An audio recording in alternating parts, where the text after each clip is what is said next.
CM साहब भी जा रहे हैं। क्योंकि ये सभी बातें तो क्रमिक रूप से होते गई हैं। सही बात है कि पहले विपक्ष अलग अलग बिखरा हुआ था, लेकिन मुख्यमंत्री नीतीश कुमार जी के प्रयास से और पहल से ये सभी पार्टियां एकजुट हुई और उसकी बैठक पटना में हुई और एक तरह से ये सर्वसम्मत राय बनी कि हम लोग सब मिलकर चुनाव लड़ें। और ये भी सभी लोग आश्वस्त थे कि अगर सब मिलकर लड़े तो भाजपा का जीतना किसी हाल में मुमकिन नहीं है। इसीलिए सब लोग एक साथ आए हैं और उसके बाद से बैठकों का दौर चल रहा है। चौथी बैठक कल दिल्ली में हो रही है।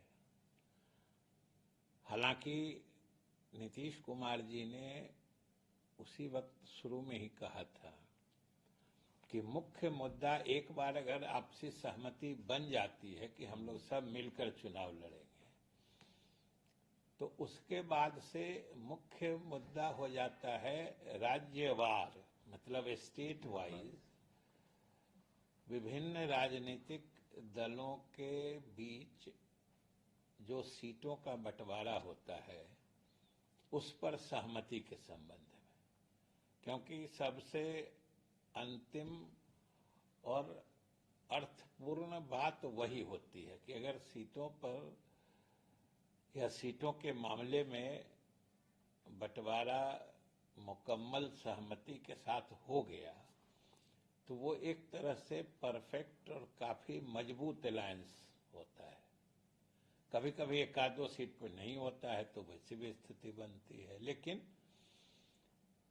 अंतिम परिणति इसकी सीटों के बंटवारे पे होती है। तो वही मुख्यमंत्री जी भी चाहते हैं और हम लोगों का दल जनता दल यू भी चाहता है। और हम समझते हैं बिहार के महागठबंधन के सभी घटक दल यही चाहते हैं कि समय रहते राज्यवार सीटों का बंटवारा निश्चित हो जाए, जिससे कि संबंधित सीटों पर संबंधित दल अपने उम्मीदवारों के चयन से लेके आगे की तैयारी प्रारंभ कर सके। ये उचित भी है और ये होना चाहिए। और सच पूछते हैं तो हम बिहार के लोग या महागठबंधन के लोग, हम लोग यही उम्मीद करते हैं कि कल की बैठक में इस दिशा में कोई ठोस प्रगति होगी। सर एक सवाल है सर, बिंदु है जिसको आक्रामक तरीके से बीजेपी बनाने की तैयारी कर रही है, वैसे में इंडिया गठबंधन का एजेंडा कौन सा रहेगा? किस एजेंडे के तहत जनता के बीच में जाएगी इंडिया गठबंधन? देखिए, इंडिया गठबंधन का एजेंडा पहले से ही साफ है कि जो वर्तमान केंद्र सरकार की गलत नीतियां हैं, जो राज्यों को संसाधन के मामले में दबाव में रखती है, राज्य के संसाधन सब कम करते जा रही है और जहां कहीं भी जिन भी योजनाओं में केंद्रांश अधिक होता था पहले, उन सब को घटाते जा रही है। मतलब राज्य के पर वित्तीय दबाव बोझ बढ़ रहा है। ये स्थिति बदली जाएगी। दूसरे, जो इतिहास बदलने की साजिश हो रही है उसको रोका जाएगा।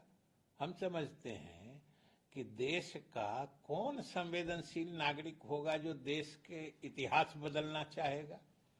आज जो घटनाएं घट रही है, आप सोचिए कि अगर 25-50 साल बाद कोई सरकार आवे तो आज की बात जो इतिहास बनेगी कल, इसी बात को कहे जो नहीं ऐसा नहीं, इसको ऐसे लिख दो, तो ये कोई किसी के मानने लायक बात है क्या? इसलिए कोई भी जो संवेदनशील भारतीय नागरिक होगा वो कम से कम इतिहास से छेड़छाड़ की बात पसंद नहीं करेगा। जो संविधान सम्मत वित्तीय व्यवस्था है राज्य और केंद्र के बीच में, उससे छेड़छाड़ पसंद नहीं करेगा। और स्वाभाविक रूप से वैसे लोगों की पसंद इंडिया गठबंधन होगी और वैसे लोगों की संख्या पूरे मतदाताओं की संख्या में बहुमत में है। तो राम मंदिर का मुद्दा कितना प्रभावित कर सकता है? कोई राम मंदिर के मुद्दा में क्या है, राम मंदिर तो है अपनी जगह पर, बन गया तो बन गया, जिनको राम भगवान में आस्था है जाएंगे पूजा करेंगे, इसके राजनीतिक मुद्दा क्या है? और आप ही जो कह रहे हैं ये तो राम भगवान को या राम का नाम को तराजू पर रख के कोई वोट तोलने की चीज है क्या, राम नाम? और राम मंदिर का मुद्दा राजनीतिक हो नहीं सकता है। और जो लोग भी राम मंदिर या राम नाम का राजनीतिक लाभ उठाते हैं वो समझिए कि भगवान की मर्यादा से खिलवाड़ करते हैं। क्या लगता है कि जिस तरह से 3 राज्यों में भाजपा की जीत हुई है, अगर कांग्रेस इंडी अलायंस के साथ इन राज्यों में चुनाव लड़ता तो क्या लगता है कि स्थिति दूसरी बन जाती? स्वाभाविक रूप से हम लोगों ने पहले भी कहा है और आज भी हम लोगों का मानना है कि अगर उन सभी प्रदेशों में इंडी अलायंस के सभी घटक दल आपसी सहमति से चुनाव लड़ते तो स्वाभाविक रूप से नतीजे कुछ और होते, यह हर कोई समझता है। और ये राजनीति में या लोगों के मतदान करने का जो ट्रेंड होता है, तरीका होता है, वो सिर्फ अरिथमेटिक नहीं होता है, वो माहौल और एक तरह से मनोवैज्ञानिक स्थिति के से भी प्रभावित होता है, जिसका अनावश्यक फायदा भाजपा उठाना चाहती है। अभी आपने कहा राम मंदिर का मुद्दा, राम मंदिर का मुद्दा चुनाव का मुद्दा कैसे बन सकता है? राम का मंदिर बन गया, जो लोग हिंदू हैं, जिनको हिंदू को राम भगवान में आस्था है, सब लोग पूजा करेंगे। भगवान कहीं किसी एक पार्टी के हो सकते हैं क्या? सर, बिहार में जातिगत गणना हुई, पूरे देश में पहला ऐसा राज्य जिसने इस मुद्दे को जोर शोर से उठाया, लेकिन शायद उसका फायदा नहीं मिल पाया। क्या इस मुद्दे को 2024 में उठाने की तैयारी है? फिर से इंडिया गठबंधन का मेन मुद्दा रहेगा?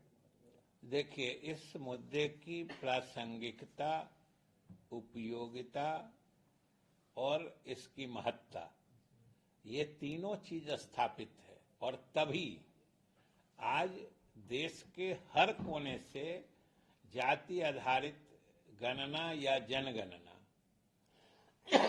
की मांग लगातार हो रही है। यही तो इसकी सफलता है कि आखिर महाराष्ट्र के सरकार के उप मुख्यमंत्री भी मांग करते हैं कि जातीय गणना होनी चाहिए महाराष्ट्र में। वहां तो भाजपा के साथ सरकार है, सब जगह के लोग चाहते हैं। तो ये तो इस मुद्दे की सफलता है और इस मुद्दे की देश भर में व्यापकता है, जो चारों तरफ से मांग आ रही है। इसको कोई चुनावी मुद्दा बनाएगा क्या? ये तो आम लोगों का मुद्दा बन चुका है। एक बयान आया गिरिराज सिंह की तरफ से, उन्होंने चलिए अब अच्छा, ये हम वेजिटेरियन आदमी। हाँ लोकसभा से सर कई लोग आज उन्नीस सांसदों को आज निलंबित कर दिया गया है, जो ब्रिज मामला वहाँ वो छोड़िए ना, वो सब हम लोग देखते हैं। कोई मुद्दा पर बात हुई तो ये सब बात, विपक्ष के लोगों को बार बार सस्पेंड किया जा रहा है और जो लैप्सेस हुए हैं सिक्योरिटी में लोकसभा में, उसकी बात उठाने पर देखिए, जो सिक्योरिटी में जो संसद की सुरक्षा में कोताही या ढिलाई या चूक जो भी हुई है, इसको तो सभी मान रहे हैं। और जो नहीं मानेंगे इसका मतलब वो सच्चाई से आंख मूंदेंगे। और चूक है सो कोई वैसी ऐसी चूक नहीं है, ये भयानक चूक है, ये खतरनाक चूक है।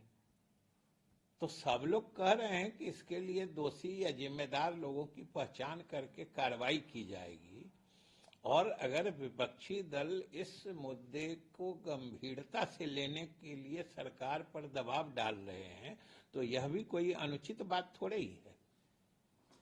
नीतीश कुमार जी की रैली होनी थी वाराणसी में, जिस तरह से बात आई तो वो तो पार्टी ने स्पष्ट कर दिया कि आगे रैली होगी। बिल्कुल आगे रैली होगी, अच्छी रैली होगी और बड़ी रैली होगी। झारखंड में भी रैली की बात हुई, वहां भी होगी, तिथि वगैरह का हुआ है।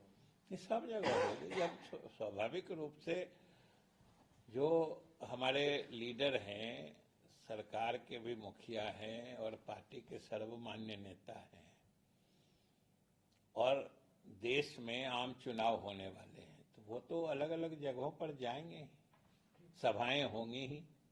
सर 29 तारीख को राष्ट्रीय कार्यकारिणी की बैठक है, वो भी बैठक तब है जब इंडिया गठबंधन के बैठक के बाद वो है और कुछ महीनों के बाद चुनाव है। कितना महत्वपूर्ण है, क्या है, कोई बड़ा फैसला भी होने की संभावना है? बिल्कुल, जो चुनावी रणनीति है, चुनाव में हम किस तरीके से जाएं, क्योंकि आने वाला साल और समय दोनों हम लोगों के लिए लगातार महत्वपूर्ण होने वाले हैं। 24 में लोकसभा चुनाव है, फिर 25 में विधानसभा चुनाव है और स्वाभाविक रूप से जब राष्ट्रीय कार्यकारिणी और राष्ट्रीय परिषद दोनों की बैठक होगी तो उसमें इन मुद्दों पर गंभीरता से विमर्श किया जाएगा।